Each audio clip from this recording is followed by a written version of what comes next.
وخسر عدد من الضربات أو الكرات العرضية. الكرة ملعوبة لا زالت داخل منطقة الجزاء. يا سلام،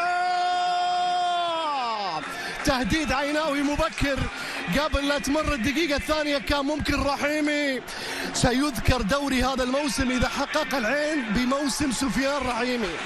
سيذكر هذا الموسم لأن في نجوم بارزة، في أسماء بارزة للعيناويين للناشئين.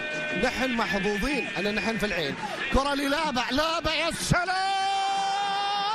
14 هدف كفريق. سفيان رحيمي إلى أحمد برمان، أحمد عالية عرضية، كرة عباس، يا ولد يا عباس. رحيمي سفيان بيسدد ولكن بيخلص صح.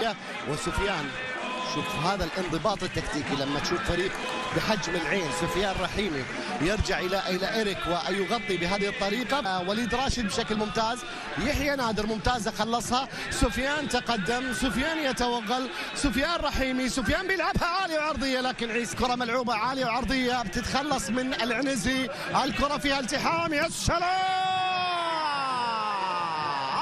رجعت مرة ثانية. يحيى نادر، العين مصر أمام المرمى وبتتخلص في ال6 يارد. لابا بيلعبها، السلام،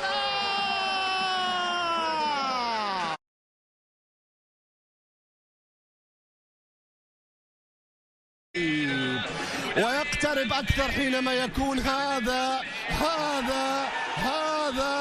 يطالب بركلة جزاء. ولكن بندر الأحبابي على الجهة اليمنى، بندر بيلعبها عرضية. الكرة